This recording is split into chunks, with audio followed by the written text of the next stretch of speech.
നമസ്കാരം. എല്ലാവർക്കും tech brief കേരളയിലേക്ക് സ്വാഗതം. ഇന്റർനെറ്റും സ്മാർട്ട് ഫോണും ഇല്ലാത്ത ഒരു ലോകത്തെക്കുറിച്ച് ഇന്ന് നമുക്ക് ചിന്തിക്കാൻ പോലും കഴിയില്ല അല്ലേ? എന്നാൽ മൊബൈൽ ടവറുകളോ ഇന്റർനെറ്റോ ഇല്ലാതെ ലോകത്തിന്റെ ഒരറ്റത്തു നിന്ന് മറ്റേ അറ്റത്തേക്ക് സംസാരിക്കാൻ കഴിയുന്ന ഒരു വിദ്യയെക്കുറിച്ച് നിങ്ങൾ കേട്ടിട്ടുണ്ടോ? അതാണ് അമച്വർ റേഡിയോ അഥവാ ഹാം റേഡിയോ. ഇന്നത്തെ വീഡിയോയിൽ ഹാം റേഡിയോ എന്നാൽ എന്താണെന്നും അതിന്റെ പ്രസക്തിയെക്കുറിച്ചും നമുക്ക് നോക്കാം. എന്താണ് ഹാം റേഡിയോ? ലളിതമായി പറഞ്ഞാൽ വിനോദത്തിനോ സ്വയം പഠനത്തിനോ വേണ്ടി റേഡിയോ ഫ്രീക്വൻസികൾ ഉപയോഗിച്ച് ആശയവിനിമയം നടത്തുന്ന രീതിയാണിത്. ഇത് വെറുമൊരു ഹോബി മാത്രമല്ല, സയൻസും ടെക്നോളജിയും കൂടി ചേരുന്ന ഒരു ലോകമാണ്. ഹാം റേഡിയോ ഉപയോഗിക്കുന്നവരെ നമ്മൾ ഹാമുകൾ എന്ന് വിളിക്കുന്നു.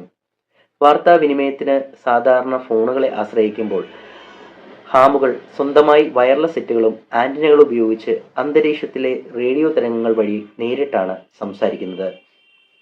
എന്താണ് ഇതിന്റെ പ്രത്യേകതകൾ? എന്തുകൊണ്ടാണ് ഹാം റേഡിയോ ഇന്നും ഇത്ര പ്രശസ്തമാകുന്നത്? ദുരന്ത മുഖങ്ങളിലെ താരമാണ് ഹാം റേഡിയോ. പ്രളയം, ഭൂകമ്പം തുടങ്ങിയ സമയങ്ങളിൽ മൊബൈൽ ടവറുകൾ പ്രവർത്തനരഹിതമാകുമ്പോൾ ഏക ആശ്രയം ഹാം റേഡിയോയാണ്. ആഗോള സൗഹൃദമാണ് മറ്റൊന്ന്. ലോകത്തിന്റെ ഏത് കോണിലുള്ള ആളുകളുമായും നിങ്ങൾക്ക് സംസാരിക്കാം. ആകാശത്തിലെ അന്താരാഷ്ട്ര ബഹിരാകാശ നിലയത്തിലെ ISS ശാസ്ത്രജ്ഞരുമായി വരെ സംസാരിക്കാൻ ഹാം റേഡിയോയിലൂടെ സാധിക്കും. സാങ്കേതിക ജ്ഞാനമാണ് മറ്റൊന്ന്. സ്വന്തമായി ആന്റിന നിർമ്മിക്കാനും റേഡിയോ തരംഗങ്ങളെക്കുറിച്ച് പഠിക്കാനും ഇത് സഹായിക്കുന്നു. എങ്ങനെ ഒരു ഹാം ആകാനായിട്ട് സാധിക്കും? എല്ലാവർക്കും തോന്നുന്ന പോലെ ഹാം റേഡിയോ ഉപയോഗിക്കാൻ കഴിയില്ല. ഇതിന് ഗവൺമെന്റിന്റെ കൃത്യമായ നിയന്ത്രണങ്ങളുണ്ട്. ഇന്ത്യയിൽ മിനിസ്ട്രി ഓഫ് കമ്മ്യൂണിക്കേഷൻ നടത്തുന്ന ASOC amateur station operators certificate എന്ന പരീക്ഷ പാസ്സാകണം. ഈ പരീക്ഷ ജയിച്ചാൽ നിങ്ങൾക്ക് ഒരു കോൾ സൈൻ ലഭിക്കും. ഇത് നിങ്ങളുടെ ആഗോള തിരിച്ചറിയൽ രേഖയാണ്. ഉദാഹരണത്തിന് VU2 അല്ലെങ്കിൽ VU3 എന്ന് തുടങ്ങുന്നതാണ് ഇന്ത്യയിൽ. ഇതിന് വയസ്സ് തടസ്സമല്ല, ആർക്കും പഠിച്ചെടുക്കാവുന്നതേ ഉള്ളൂ. സാങ്കേതിക വിദ്യ ഇഷ്ടപ്പെടുന്നവർക്കും മറ്റുള്ളവരെ സഹായിക്കാൻ താല്പര്യമുള്ളവർക്കും തിരഞ്ഞെടുക്കാവുന്ന ഏറ്റവും മികച്ചൊരു ഹോബിയാണ് ഹാം റേഡിയോ.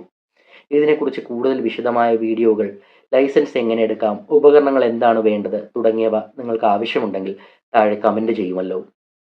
ഈ വീഡിയോ ഇഷ്ടപ്പെട്ടെങ്കിൽ ലൈക്ക് ചെയ്യാനും ഷെയർ ചെയ്യാനും മറക്കരുത്.